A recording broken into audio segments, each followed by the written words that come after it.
the search for joy. It's a swallow winging on the wind, its innocence in a boy. Loo-loo-loo-loo-lero, loo-loo-loo-loo-lie. Joy will come to anyone whose soul has learned to fly. Loo-loo-loo-loo-lero, loo-loo-loo-loo-lie. Joy will come to anyone whose soul has learned to fly. Joy in the singing, not in the song sung, welcome but never crave. If you think that laughter lies in things, to things you'll be but a slave. Loo-loo-loo-lero, loo-loo-loo-lie. Joy will come to anyone whose soul has learned to fly. Loo-loo-loo-lero, loo-loo-loo-lie. Joy will come to anyone whose soul has learned to fly. Joy in the giving, not in the gaining. Grasp and you'll never sing. You can win the world and still be poor in peace and live like a king. Loo-loo-loo-lero, loo-loo-loo-lie. Joy will come to anyone whose soul has learned to fly. Loo-loo-loo-lero, loo-loo-loo-lie. Joy will come to anyone whose soul has learned to fly. Sing when the sun shines, sing when the rain falls, sing when your road seems strange. In a tempest seize the lightning flash and ride the winds of change. Loo-loo-loo-lero, loo-loo-loo-lie. Joy will come to anyone whose soul has learned to fly. Loo-loo-loo-lero, loo-loo-loo-lie. Joy will come to anyone whose soul has learned to fly.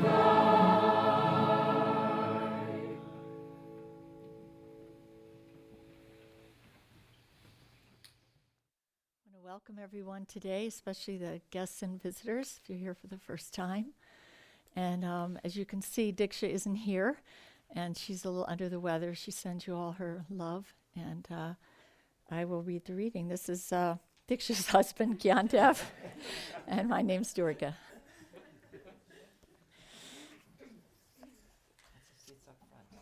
Yeah, there are lots of seats in the first row up here.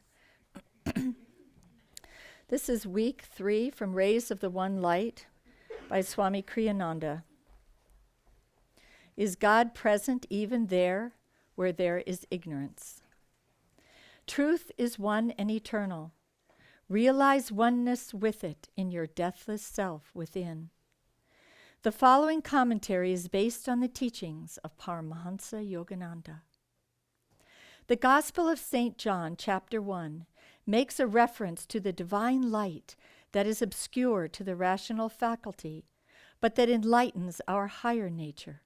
Quote, "The light shineth in darkness, and the darkness comprehended it not." Unquote. Reason recoils from this statement with innumerable questions. What is this darkness? Is it conscious that it should comprehend anything? What sort of light would be capable of shining in darkness without transforming at least that part of the darkness in which it shines into light? Does this light shine only at night? And if so, why only then?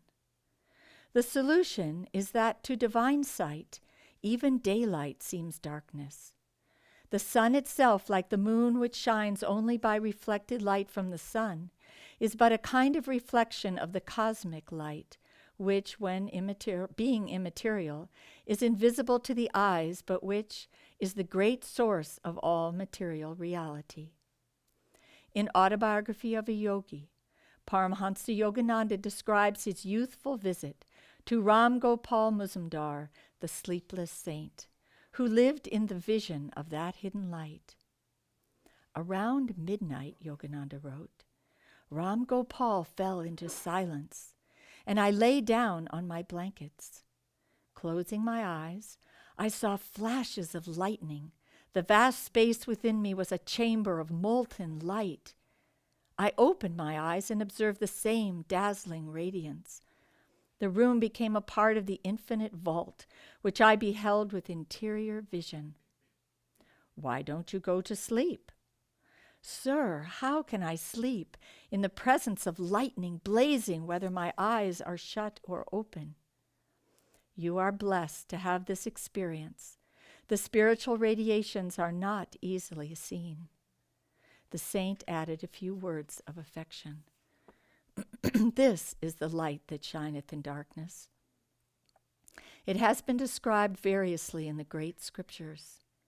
In the Bhagavad Gita, the 11th chapter, the devotee Arjuna is given an experience of the infinite state and exclaims in awe, "If there should rise suddenly within the skies sunburst of 1,000 suns, flooding earth with beams undeemed of, then might that Holy One's majesty and radiance dreamed of." Thus, through Holy Scripture, God has spoken to mankind. Om, Om, Om.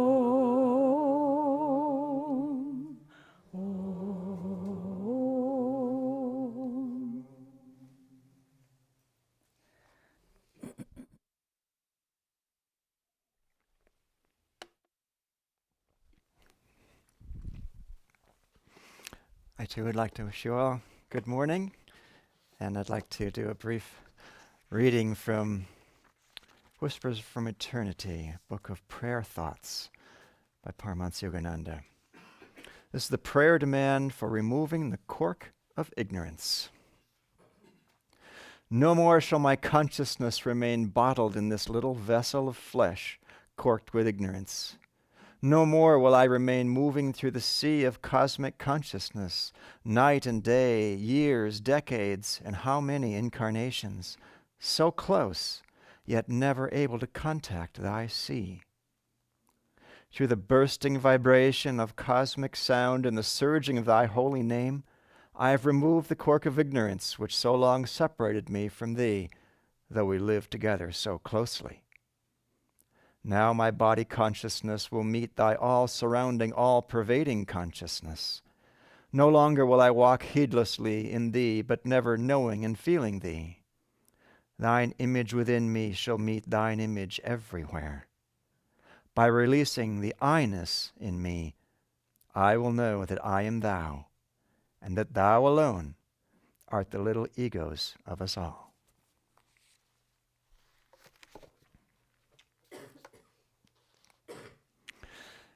Well, when we look at this reading of today, there can be a tendency to think spiritual radiations, sunburst of 1,000 suns. Where have I been?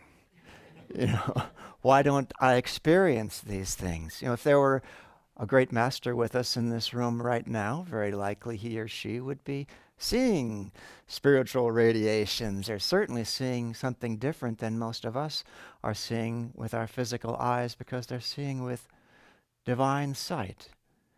And this isn't something that we should feel too badly about. After all, an autobiography of a yogi, Paramahansa Yogananda quotes his own guru, Sri Yukteswar, telling the story of walking past Babaji, and the second from the left here on the altar, and not seeing him. And Babaji later saying to him, "Child, you must meditate more." Can you imagine anyone calling Sri Yukteswar child? "Child, you must meditate more. Your gaze is not yet faultless. You could not see me hiding behind the sunshine, the sunlight." You think, sunlight, hiding behind sunlight, that's so subtle itself. We don't even see it. We see only what it reflects off of. How could it be gross enough that anything or anyone could hide behind it? Well, frankly, I don't think Sri Yukteswar had too much of a problem this way, but the great masters do play out these little scenes for teaching us. But the tendency can be to think that, well, they're there, wherever there is, and I'm here, and there's this chasm between us.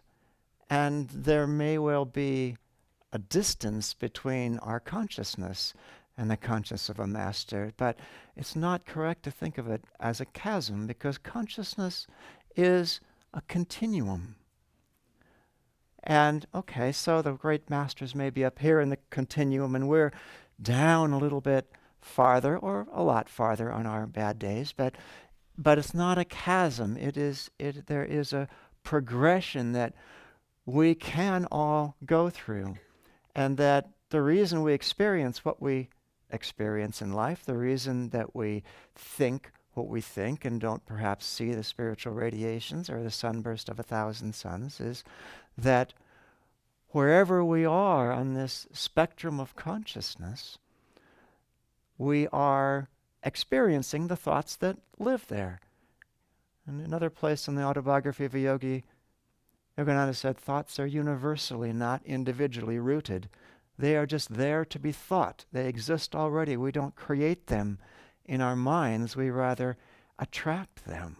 We entertain them, in a sense, based on just the net result of who we are and who we've been.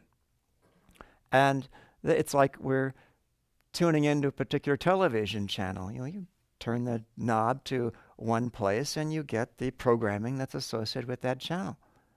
There's a friend of mine who's a very, very dynamically positive person and doesn't have a lot of patience for other sometimes. And she was with another person who was other at that particular moment, who was whining and complaining. And at one point she just turned and said, "What channel are you tuned to?" Because we do tend to tune into these channels, and the tendency is also to stay there, because when you're on a particular level of consciousness, the temptation is, the inclination is to think this is reality. That's why negative people often feel so justified in being negative, because those are the thoughts that come to them without their bidding, even, and why positive people are just the reverse. That positive thoughts come to them without their bidding. And we find this happening in all our lives. We experience thoughts, and we are naturally inclined to spend time with other people who are experiencing the same thoughts, because after all, they're the only ones who really understand reality as it is, aren't they? Because they agree with us. And the way Yogananda put it, he said, we're all just a little bit crazy. But crazy people mix with the same kind of crazy people. And that's why they never find out about their craziness. You live in a spiritual community like this. This is very interesting. Most people are drawn together in this world by they're a similar socioeconomic stratum, or similar hobbies, or similar income levels. Very few, and as a result, they tend to be somewhat homogeneous. But people who are drawn together for spiritual reasons, people come from all these different arenas and start to mix together, and they have the opportunity to find out just how crazy they've been all their lives, or perhaps to think just how crazy everybody else here is. It's a very interesting experiment, but the opportunity comes to us again and again to shift our level of consciousness and to gain an admiration for those who can do that in difficult circumstances. I was reading an article recently about the director of what's called a polytrauma center at a veterans hospital. And she was saying that the modern warfare has so added tremendous complexity to their job, because people are surviving things that they never would have survived before, and as a result are having to receive an entire spectrum of treatments that never would have been possible before. And this article told the story at least a partial story, of this one young man, American soldier, who had been too close to a roadside bomb in Iraq, and he had the top left of his head completely blown off. Now, in years past, no one would survive that. But due to the level of care he immediately received, he was able to survive it. And he was eventually brought to this country, and very painstakingly, very painfully, no doubt, they reconstructed his head. This portion of his head, reconstructed the left side of his face. Many, many surgeries he had to go through. And even after all that, as you can imagine, he had to relearn how to walk, relearn how to eat, how to speak, how to read. Even today, his brain and senses don't function quite normally, and he can't sleep more than a few hours at a time, and it's still a very, very difficult existence. But what struck me so much, this article, is the journalist said, pointed out, he has a bright and easy smile. And I thought, my goodness, how many of us could manage a bright and easy smile in circumstances like that? He's still blind in his left eye, deaf in his left ear, but he has a bright and easy smile. And he said, and this is the quote that really struck me, he said, well, of course I get down sometimes, but after 10 minutes or so, I just choose to be positive.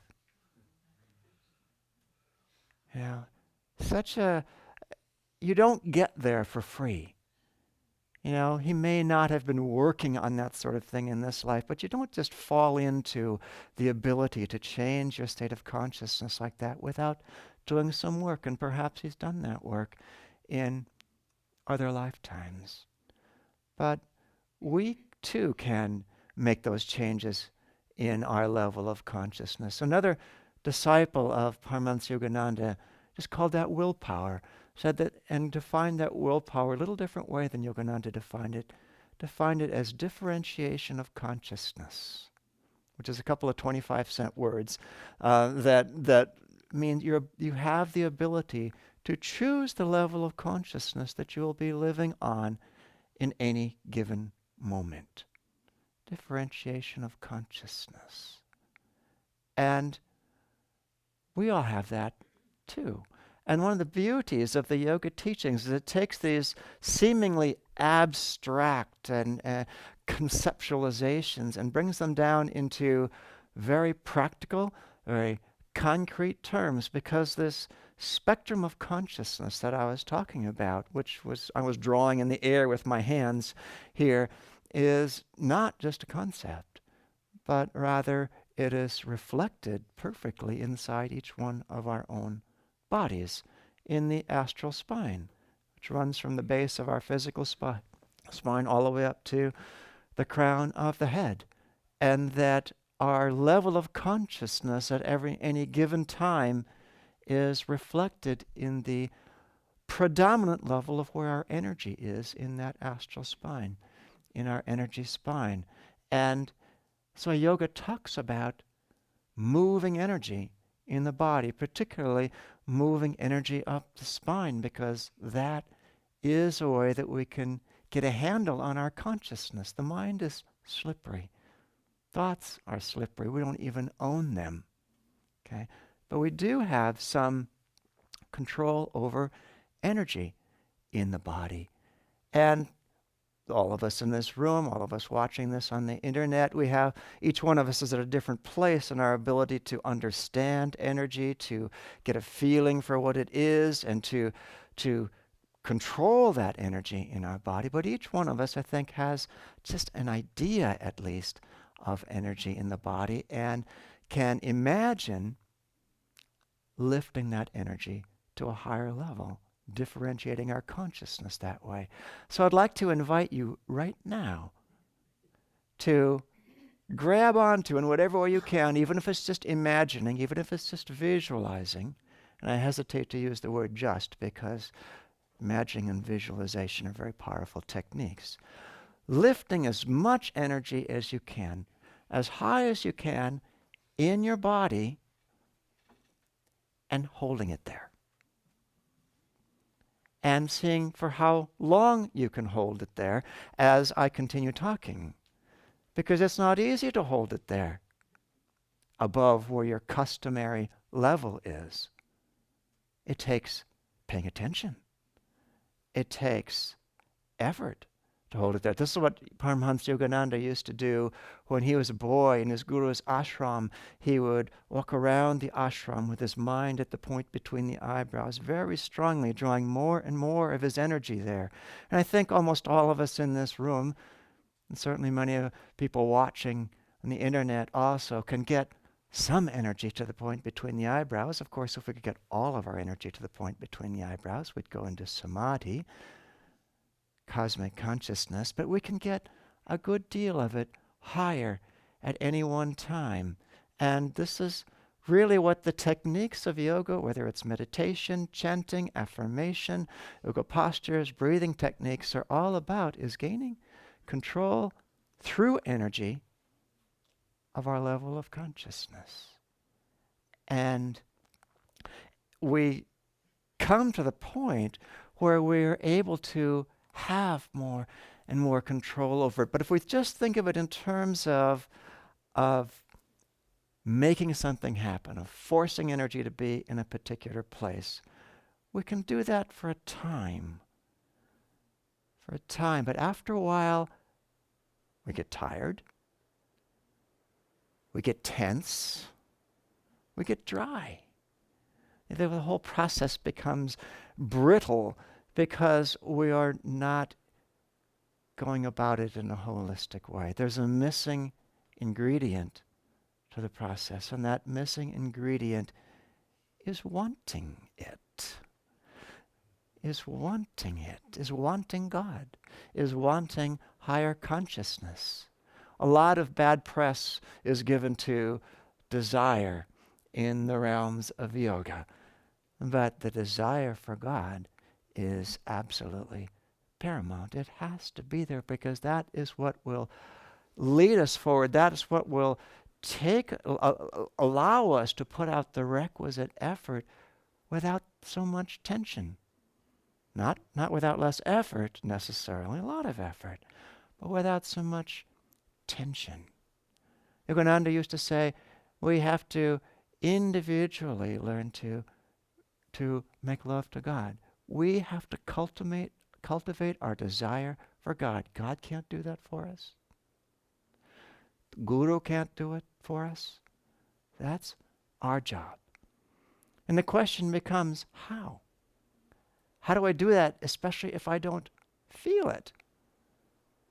Or if I feel it, a little bit of it, how do I get more to the point where I can be like one of the great saints, some of the saints who are just in ecstasies of love for God? How does that happen? How do I do it? We have to keep coming back to the fact that we are on a continuum and that it's not a chasm between us and that state. It is one step after another, maybe small steps, but climbing that continuum of consciousness slowly, quickly, however we can, until we experience that, and using the tools before us to do it. Pray for it. I've often thought that's a wonderful loophole in divine law. If God can't do it for us, yet you think so, then praying for it doesn't do you any good. No, God will help. God will help. It's not that strict. Another way is behave as if you had it. Because behaving as if we have it starts to put us on the wavelength of it. It starts to invite more and more of that consciousness into it. I was reminded of this recently as I heard a story about a hunter who was very skilled in shooting birds, and he would go into the forest every day and shoot birds. And he got very, very good at it, and of course birds are not stupid. they quickly decided to give him more and more space. So the time came when he would go into the forest, and the forest around him would just be silent, unmoving except for the breeze through the trees, because the birds had all gone somewhere else. And he started to wander around the forest and wonder, where'd they all go? How can I find them? And one day he was walking through the forest and he heard the sound of birds in the distance, but there were a lot of them. It was like a bird convention. And so he thought, okay, here we go. And he walked toward the sounds, and he came out into a clearing where there were just zillions of birds flying around. And what has caused them all to be here? And he saw that in the center of the clearing was a holy man, sitting in his orange robes with his prayer beads, just sitting with this peaceful smile on his face. And the birds were drawn to that. And the hunter thought, wow, this is how I'm going to do it. This is how I'm going to get the birds. So he observed the holy man for a while and just watched his technique and what he did, and he decided, I'm going to imitate this. So he went back home and he got himself an orange robe, got himself some prayer beads, and the next day he went out into the forest and imitated the holy man in any way he could think of doing. He tried to have a peaceful, beatific smile on his face. And lo and behold, the birds started to come. They started to flock all around him. They even landed near him. And then he noticed something. He didn't have any desire to shoot the birds anymore. He'd become like the holy man by behaving in the way the holy man behaved, even though that wasn't his intention. He'd invited that level of consciousness into himself.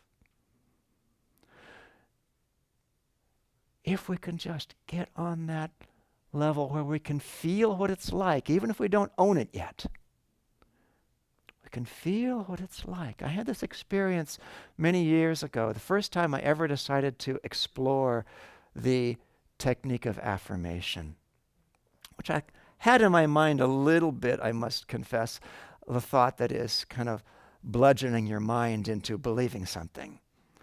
And which is, we can laugh at that, but that's sort of what I thought at the time. A little bit of that anyway. Imagine bludgeoning your mind into believing, I vow from today onwards to be happy under every circumstance, like we were affirming a little bit earlier. You don't bludgeon yourself into being that way.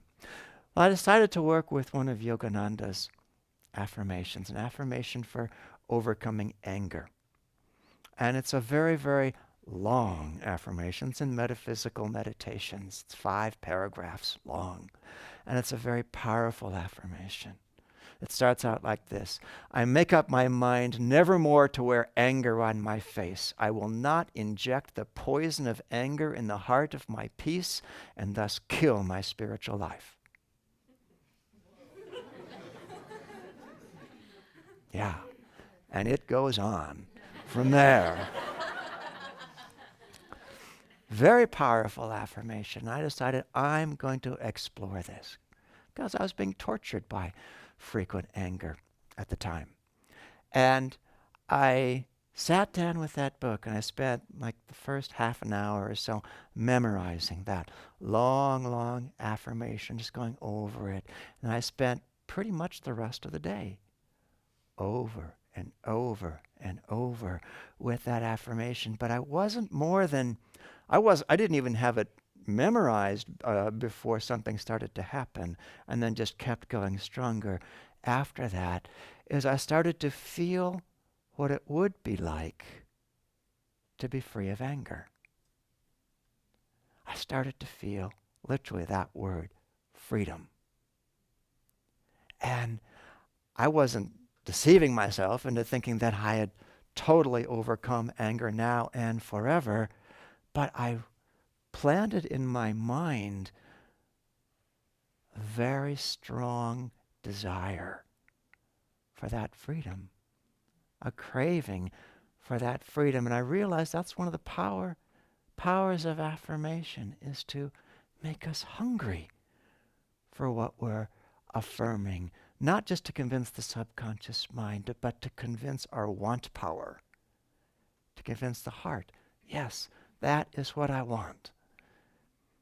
And of course, Divine Mother very soon gave me an opportunity to see what I had attained with this affirmation. The very next day, a circumstance came up that caused a little Mount Vesuvius event inside of me, but was very interesting, because very quickly after the eruption, and there was all the potential in the world for the eruption to continue for an unspecified amount of time, I sat down and I just thought to myself, I can't stay in this righteous anger, because I wanted freedom more than I wanted the righteous anger, more than I wanted the feeling of that being right and someone having wronged me.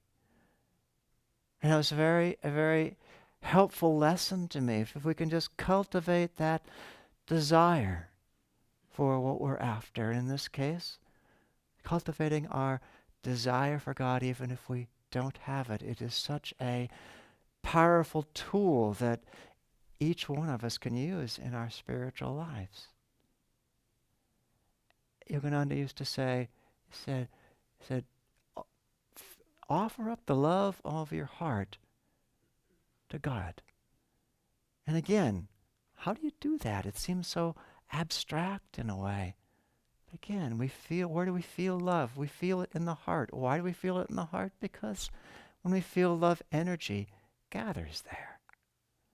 And we can use whatever degree of mastery of energy we've attained and lift that energy up through the spine to the divine light at the spiritual eye.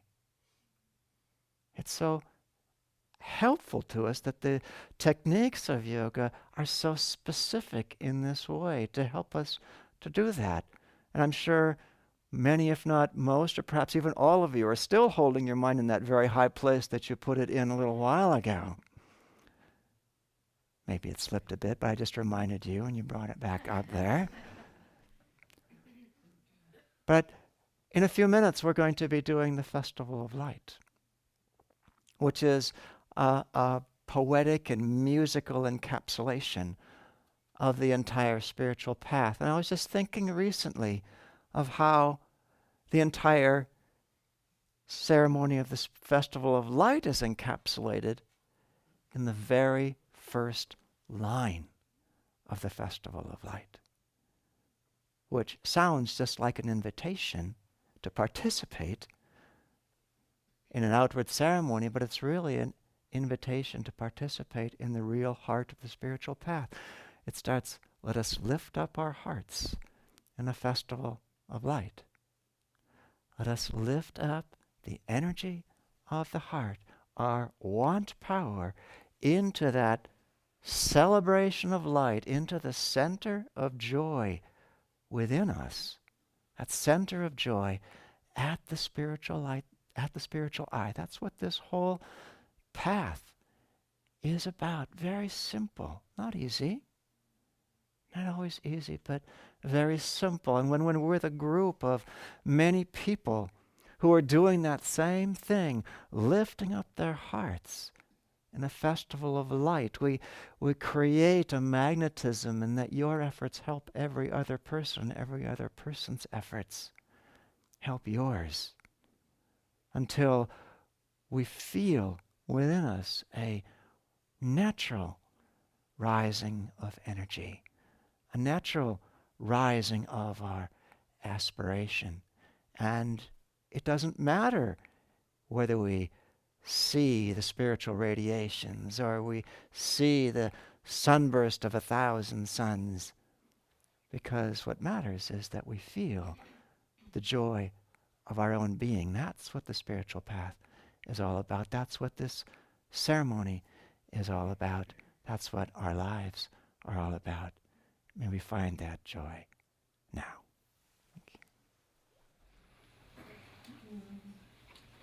Lift your hearts up to the Lord. Hallelujah. Spread the news that He is joy. Hallelujah.